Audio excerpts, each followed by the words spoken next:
जनता, क्योंकि अगर वास्तव में भारतीय जनता पार्टी को महिला के अधिकारों की चिंता होती तो 2023 सितंबर में पार्लियामेंट में सर्वसम्मति से पास हुआ बिल 2.5 साल बाद आधी रात में नोटिफिकेशन जारी नहीं किया जाता।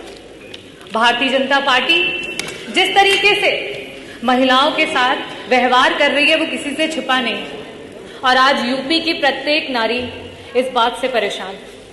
मैं कुछ चंद बातों से अपनी बातों को शुरू करना चाहूंगी कि मैं यूपी के नारी हूं, बेखौफ सताई जाती हूं, राम राज्य का झांसा देके बलि चढ़ाई जाती हूं,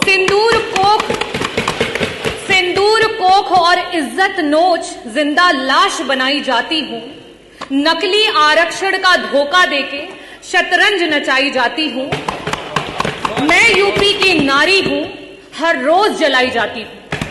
आज भारतीय जनता पार्टी की जो सरकार है, डबल इंजन की सरकार, और खास करके उत्तर प्रदेश की जो सरकार है, उसकी नकारात्मक सोच महिला को कहीं जिंदा जला रही है तो कहीं मार के जला रही है, कहीं घरेलू महिला को जला रही है तो कहीं कामकाजी महिला को जला रही है, और यहां तक कि भारतीय जनता पार्टी की खुद की महिला कार्यकर्ता हो, यहां तक कि महिला विधायक को भी जला रही है और उनको जलाने के बाद देखने तक नहीं जा रही।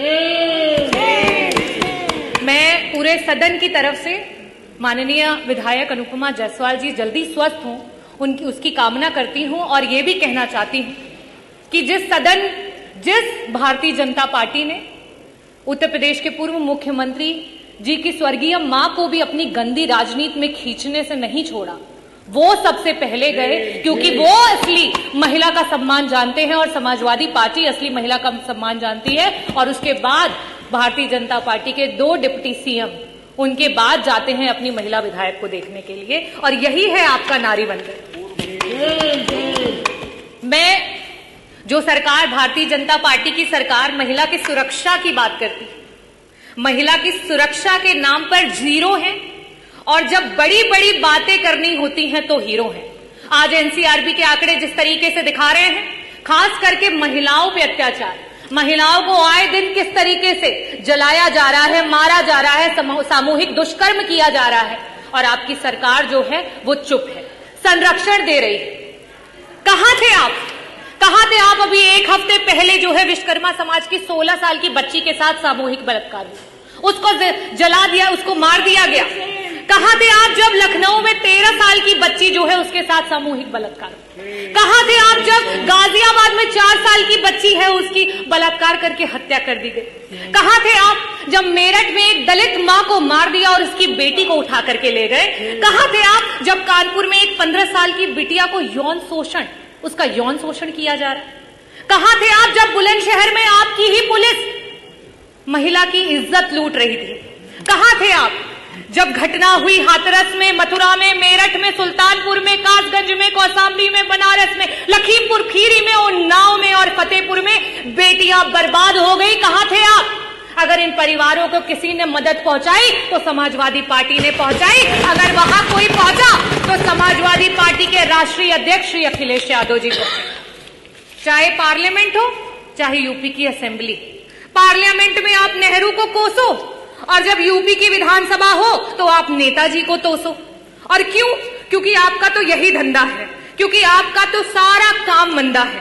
नेताजी ने उस सोच को आगे बढ़ाया कि पंचायत चुनाव में 33% का आरक्षण ला करके महिलाओं को पंचायत में ब्लॉक प्रमुख से लेकर के जिला पंचायत अध्यक्ष से लेकर के प्रधान से लेकर के बीडीसी की कुर्सियों पर बिठाया। लेकिन आप क्या कर रहे हो?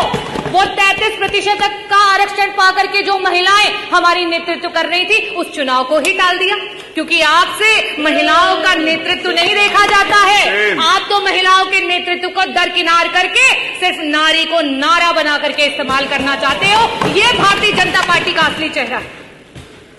आप इस सदन में जो बैठी महिलाएं हैं, जो उधर बैठी हैं, जो इधर बैठी हैं, आप जब उन्हें एक समान नेत्रों से नहीं देख पा रहे हैं तो हम धरातल की क्या बात करें? 1 ट्रिलियन इकोनॉमी की बात करने वाली सरकार, और जब इसी सदन में सत्ता पक्ष और विपक्ष की महिलाओं को जिस समय त्वरित के विकास के कार्यों की निधि देने की बात होती है तो वहां पे 5-5 करोड़ की धनराशियां जाती हैं और विपक्ष की जो विधायक हैं उनके बजट काट लिए जाते हैं। क्या ये उनके विधायक क्षेत्र, विधानसभा के क्षेत्रों की आधी आबादी का अपमान नहीं है? क्या उनको विकास का अधिकार नहीं है? ये है आपका झूठा नारी वंदन और नारी अभिनंदन। और आप महिलाओं की बात करते हैं। आज रोडों पे आशाएं रो रही हैं, आज रोडों पे समूह की बहनें रो रही हैं, आज रोडों पे आंगनबाड़ी की महिलाएं रो रही हैं, आज हमारी रसोइयां रो रही हैं, आज हमारी पंचायत सहायक रो रही हैं, आज महिलाएं, जो युवा महिलाएं हैं, वो नौकरी का इंतजार करते करते रो रही हैं और आप महिला वंदन की बात करते हैं। मैं आपसे कहना चाहूंगी कि अगर आप महिलाओं को सच में आरक्षण देना चाहते हो तो आज की वर्तमान स्थिति में उत्तर प्रदेश की सदन में 403 सीटों पर आप 33 क्या 50% का आरक्षण लागू करो और पूरा समूचा विपक्ष आपके साथ खड़ा हो जाएगा। लेकिन आप तो षड्यंत्र करना चाहते हो, आप तो विधानसभाओं को तोड़ना मरोड़ना चाहते हो। आप 2011 के सेंसस से अभी के आरक्षण को लागू करना चाहते हो। आप नियम कानून से नहीं चलना चाहते हो, आप सिर्फ और सिर्फ नारी को इस्तेमाल करके, नारा बना करके अपनी कुर्सी को हथियाना चाहते हो। मैं आखिरी में अधिष्ठाता महोदय सिर्फ यही कहना चाहूंगी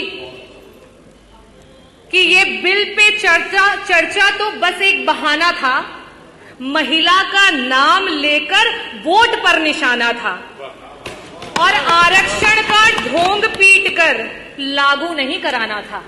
और हम समाजवादी पार्टी के लोग हमेशा से महिलाओं के हितैषी रहे हैं, महिलाओं को आगे बढ़ाने की बात करते हैं, महिलाओं की बराबरी की बात करते हैं। अगर एक दलित महिला और आदिवासी महिला को और अगड़ी महिला को अधिकार है तो एक ओबीसी समाज की महिला को भी अधिकार है, एक अल्पसंख्यक समाज की महिला को भी अधिकार है कि उच्च सदन में जाकर के बैठे।